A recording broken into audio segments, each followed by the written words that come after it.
ಈ ಒಂದು ಕಾರ್ಯಕ್ರಮದಲ್ಲಿ ಭಾಗವಹಿಸಿರ್ತಕ್ಕಂಥ ಎಲ್ಲ ಆತ್ಮೀಯ ಬಂಧುಗಳೇ, ಮೊದಲನೇದಾಗಿ ಕನ್ನಡ ಜೀನಿಯಸ್ನವರಿಗೆ ಅಭಿನಂದನೆ ಮತ್ತು ಕೃತಜ್ಞತೆಯನ್ನು ಅರ್ಪಿಸ್ತೇನೆ.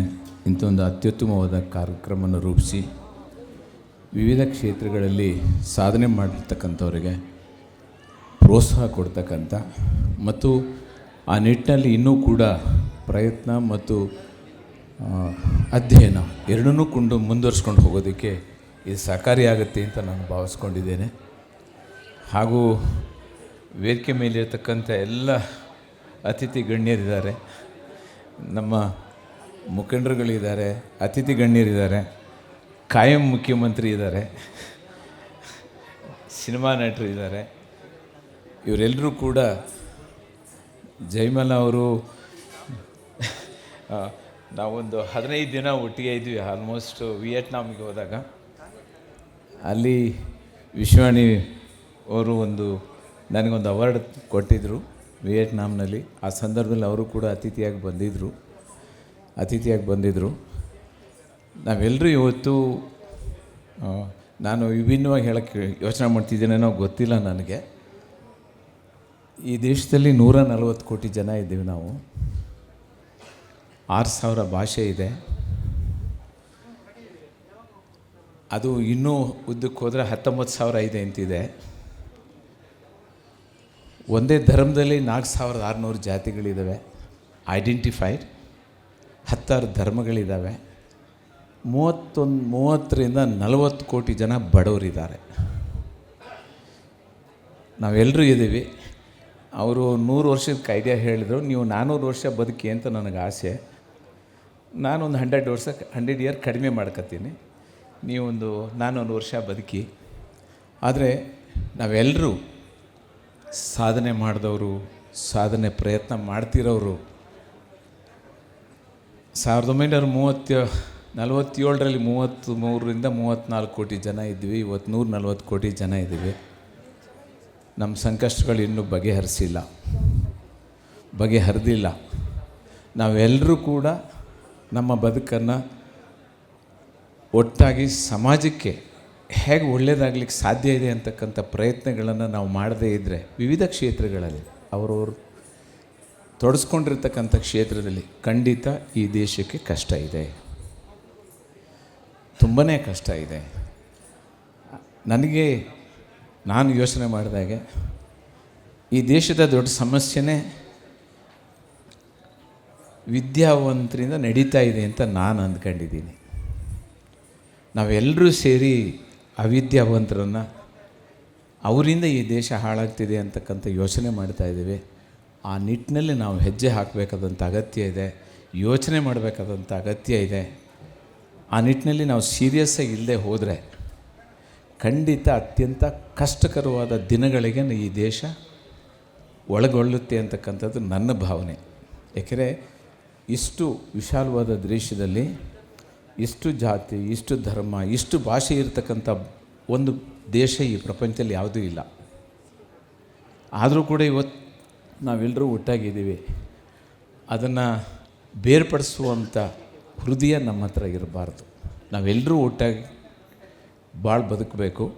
ಪ್ರಕೃತಿ ಸೃಷ್ಟಿಯ ನಿಯಮಗಳು ನಾವು ಯಾರ್ಯಾರು ಅರ್ಜಿ ಹಾಕಿ ಬದುಕಿದವರಲ್ಲ, ಬಂದವರಲ್ಲ ಈ ಕ್ಷೇತ್ರಕ್ಕೆ, ಈ ಭೂಮಿಗೆ. ನಾವು ಒಂದಿನ ಹೋಗೋರೆ. ಇರೋಷ್ಟು ದಿನ ಹೇಗೆ ಇದಕ್ಕಬೇಕು ಅಂತಕ್ಕಂಥದ್ದು ಭಾಳ ಮುಖ್ಯವಾದ ಕೆಲಸ. ಇರೋ ಅಷ್ಟು ದಿನ ನಾವು ಹೇಗೆ ಬದುಕಬೇಕು ಅಂತಕ್ಕಂಥದ್ದು ನನಗನ್ನಿಸ್ತಕ್ಕಂಥದ್ದು. ಹಣ ಏನಿದೆ, ಹಣನೇ ನಮ್ಮ ಬದುಕಿಗೆ ಮುಖ್ಯ ಆಗಬಾರ್ದು. ಇದು ನನ್ನ ಭಾವನೆ. ಯಾಕೆ ಅದು ಅಂತ ಹೇಳಿದರೆ, money is only an instrument to lead the life. It should not be a goal of a human being. ಹಣ ಮನುಷ್ಯನ ಬದುಕಿಗೆ ಒಂದು ಇನ್ಸ್ಟ್ರೂಮೆಂಟ್, ಒಂದು ಆಯುಧ ಅಷ್ಟೇ, ಒಂದು ಸಲಕರಣೆ, ಅದನ್ನೇ ನಮ್ಮ ಗುರಿ ಅಂತ ಇಟ್ಕೊಂಡಾದಾಗ ಈ ಎಲ್ಲ ನಾವೇನು ಇವತ್ತು ಈ ದೇಶ ಎದುರಿಸ್ತಾ ಇದೆ, ಹಣ ಇದ್ದರೆ ನಾನು ಏನು ಬೇಕಾದರೂ ಮಾಡ್ಬೋದು ಅಂತಕ್ಕಂಥ ಒಂದು ದುಷ್ಟತನದ ಆಲೋಚನಾ ಕ್ರಮಗಳು ನಡೀತಾ ಇದ್ದಾವೆ. ಅದನ್ನು ಕಂಟ್ರೋಲ್ ಮಾಡಬೇಕು. ನಮ್ಮ ಸಮಸ್ಯೆ ಏನು ಅಂತ ಹೇಳಿದರೆ, ಮನುಷ್ಯತ್ವ ಮತ್ತು ಮಾನವೀಯತೆ ಆಧಾರದ ಮೇಲೆ ಈ ಸಮಾಜವನ್ನು, ಈ ರಾಷ್ಟ್ರವನ್ನು, ಈ ಬದುಕನ್ನು ಕಟ್ಕೋಬೇಕು ಅಂತಕ್ಕಂಥದ್ದು ನಮ್ಮ ವಿದ್ಯಾವಂತರು ಮರೆತು ಬಿಟ್ಟಿದ್ದಾರೆ. ಯಾರು ಕ್ಯಾಸ್ಟಿಸ್ಟ್, ಯಾರು ಅತಿ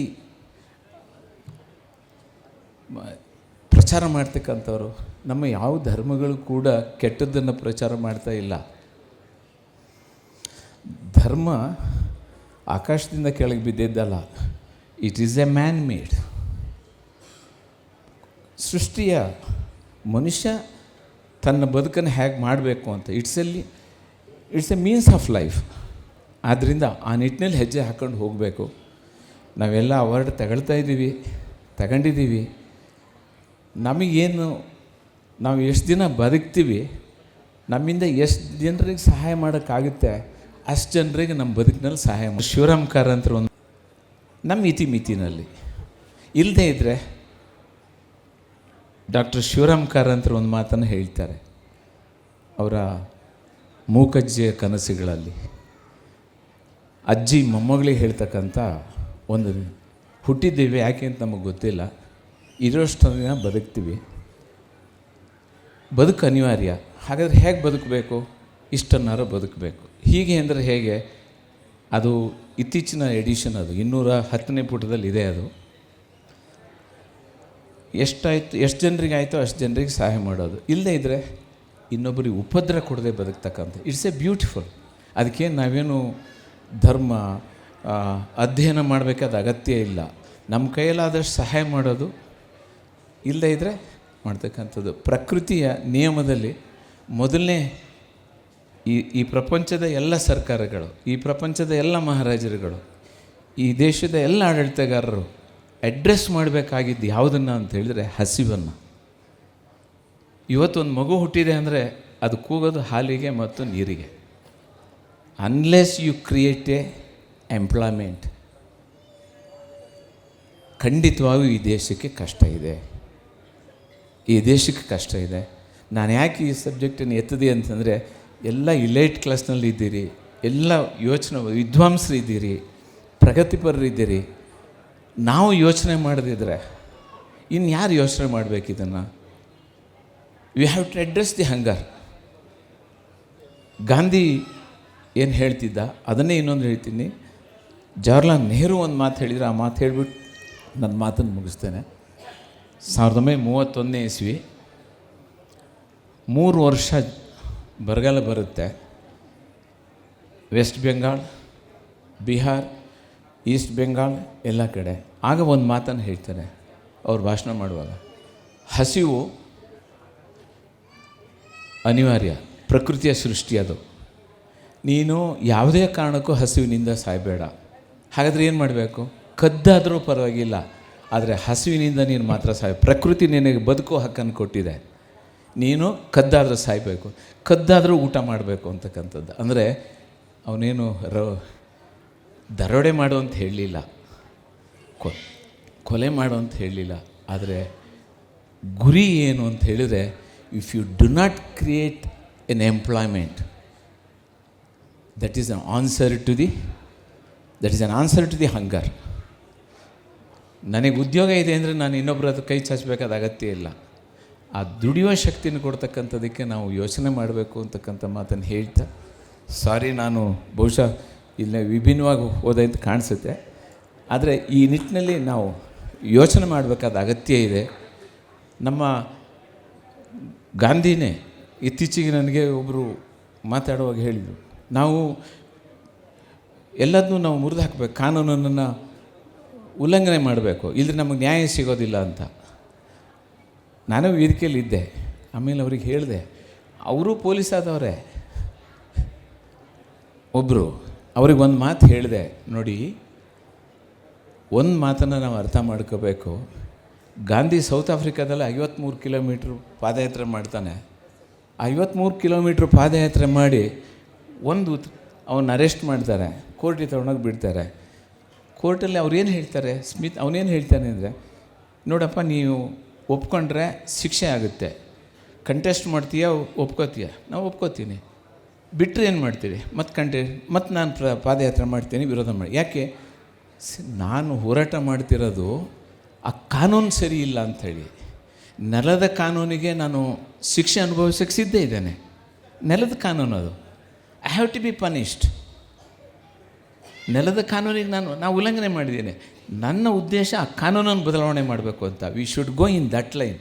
ಆ ರೀತಿ ಯೋಚನೆ ಮಾಡೋಣ ಅಂತಕ್ಕಂಥ ಮಾತನ್ನು ಹೇಳ್ತಾ ಸಮಯನ ಜಾಸ್ತಿ ತೆಗೆದುಕೊಂಡಿದ್ದೆ. ನಿಮ್ಮೆಲ್ಲರ ಹತ್ರ ನಾವು ಕ್ಷಮೆ ಕೇಳ್ತಾ, ಹಿರಿಯರೆಲ್ಲ ಇದ್ದಾರೆ, ನೀವು ಪತ್ರಕರ್ತರು ಇದ್ದೀರಿ, ಮೀಡಿಯಾ ಯಾವ ರೀತಿ ಇದೆ ಅನ್ನೋದನ್ನು ತಾವು ನೋಡ್ತಾ ಇದ್ದೀರಿ, ನಾನು ನೋಡ್ತಾ ಇದ್ದೇನೆ.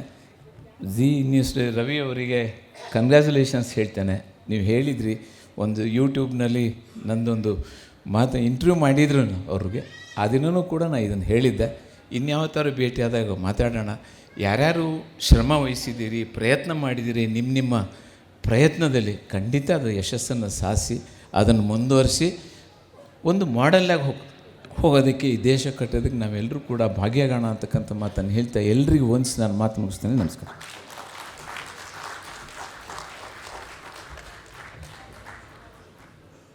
ಒಂದು ಸ್ವಾವಲಂಬಿ ಬದುಕನ್ನು ನಡೆಸಬೇಕು ಅನ್ನೋದಾದರೆ ಶಿಕ್ಷಣ ಅನ್ನೋದು ಎಷ್ಟು ಮುಖ್ಯ ಅನ್ನೋದನ್ನು ಸರ್ ತಿಳಿಸ್ಕೊಟ್ಟಿದ್ದಾರೆ. Thank you so much.